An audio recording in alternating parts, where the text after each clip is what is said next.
So, Russia, how have you been doing recently? Pretty fine, actually. I've been traveling Eastern Europe and it's been pretty great all along. Yes, Copenhagen, Paris, London and Rome are pretty nice places. Though I am curious. Yeah? Why are you in such a place like Budapest? I'm actually planning on traveling to Eastern Europe. Really? Why though? I don't know, just finding it interesting though. What are these weird block-like apartment complexes? They do look pretty handy. They come in many different shapes and many different names have been given to them. We call them the commie block. Now I can't tell you this, but if you don't have the time, that's okay. I mean, a bit of history has never hurt somebody, so I'm in. Our story starts before World War I. The cities that have a lot of industry boomed in population. Though sadly many people lived in slums or even dirt huts. Though sadly World War I obviously just made everything worse.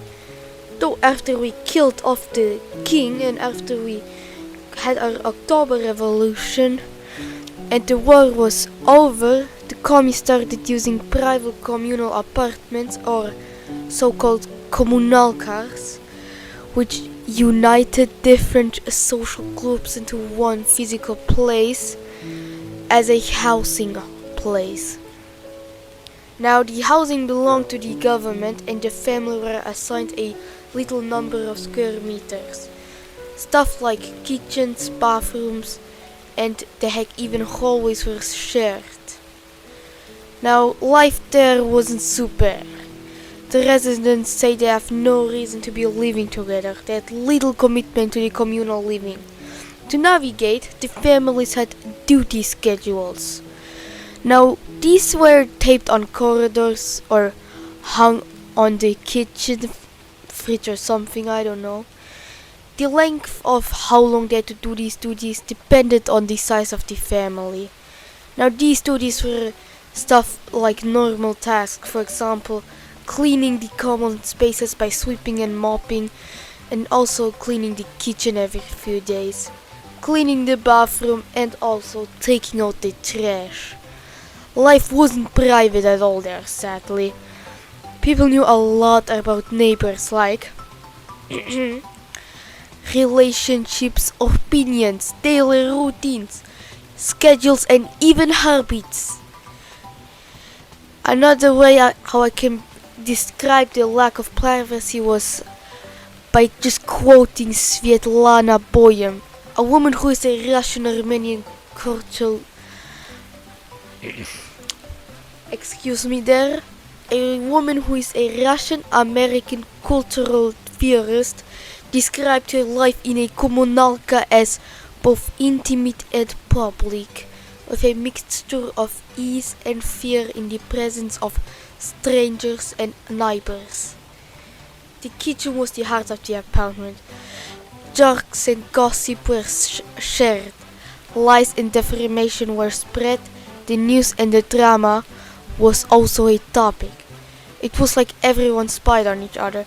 The thin walls and close quarters led to neighbors eavesdropping on others, meaning that not even the little space that you had was a safe space.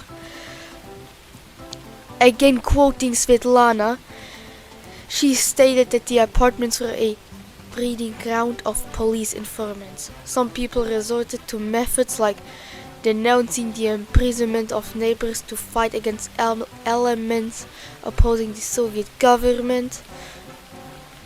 Others to obtain their room if they were imprisoned. Some even got married for a bigger room. It was like a hunting ground for living space.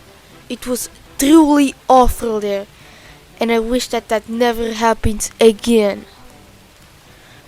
Though in the 1950s, after Stalin died, Kruschew realized maybe we should up our living standards.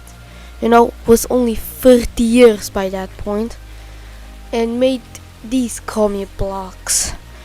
These are the so-called Krushchevkas, obviously named after Khrushchev. These are just small apartment complexes. They're just a bunch of apartments. Nothing special about them. So with that, I've told you everything, and now you can make yourself on the way to do whatever the fuck you want to do. I don't know. Anyway, see ya maybe another day. Was quite pleasant talking. Maybe we meet again while I travel.